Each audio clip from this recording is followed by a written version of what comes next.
Bonsoir, chers camarades. Comment vous vous portez? J'espère que vous vous portez bien.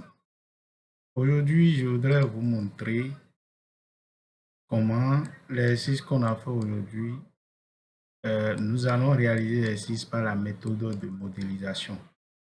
Et nous allons créer un modèle et à base de ce modèle-là, nous allons générer les résultats concernant notre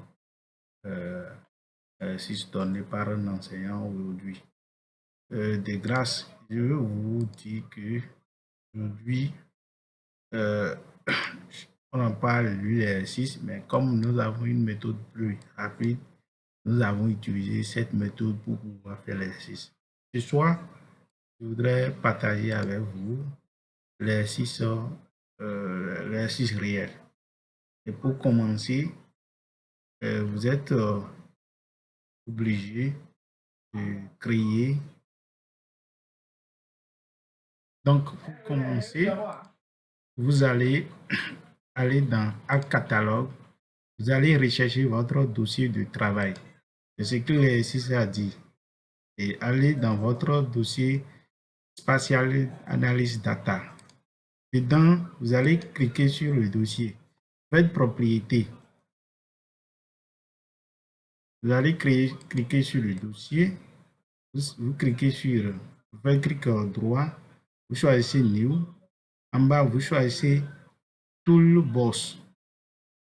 Dans votre Toolbox, maintenant, vous allez créer boîte à outils. Boîte à outils.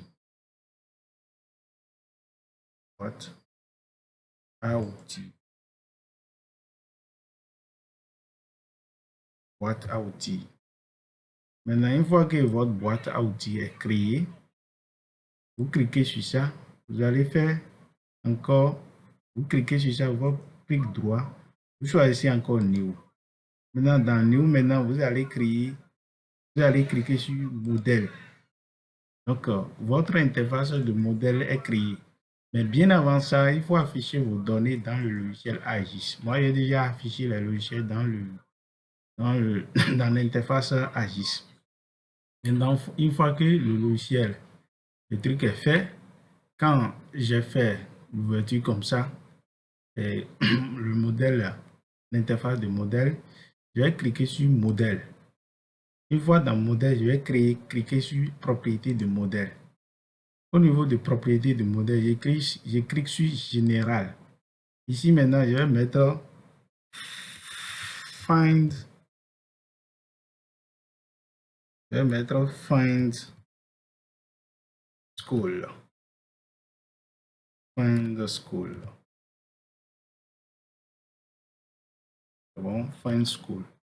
Ici maintenant, je vais mettre, si je vais sur mon exercice, il me dit de mettre find location for school. Donc, je vais aller sur mon logiciel, je vais mettre find, je mets bas de 8, je mets location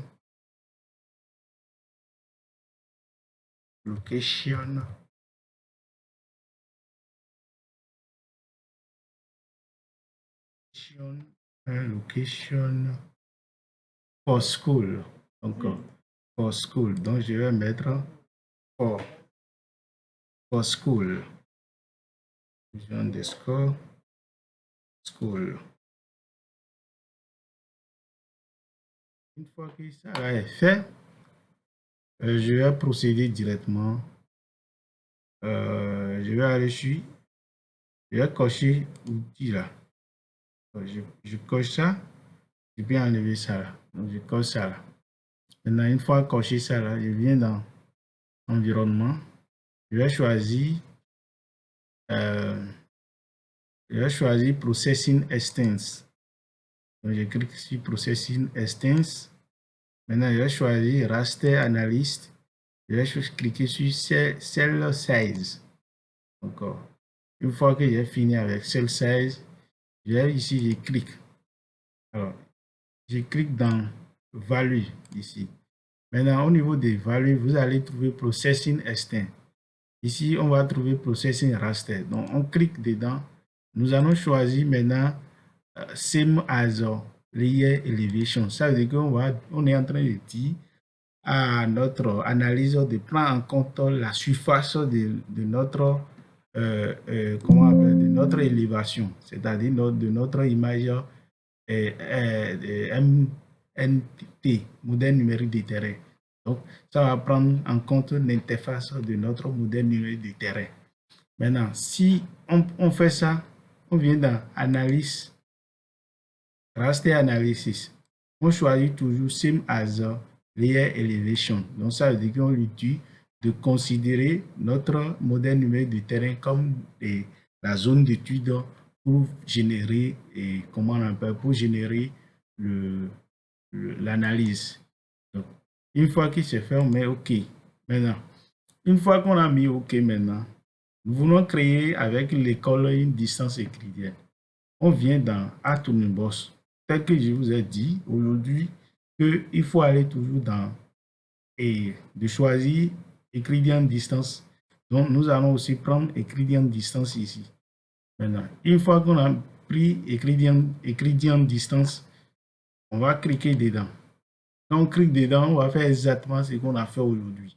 Donc, on va affecter notre école dans la case de Put Raster Fichier Source Data. On vient complètement en bas, on va voir, bon, si on va choisir géodésie, on peut laisser ça comme ça, on met OK. Maintenant, quand on met OK, vous allez constater que l'élément school a été vraiment affiché. Maintenant, qu'est-ce qu'il y a lieu de faire? Nous allons chercher à modifier un peu l'élément de sortie. Donc, l'élément de sortie, il a écrit Euclidean Distance School. Donc, nous, on peut mettre en français, par exemple, distance euclidienne. Nous, on peut mettre distance euclidienne. Distance euclidienne en français. Donc, on met OK.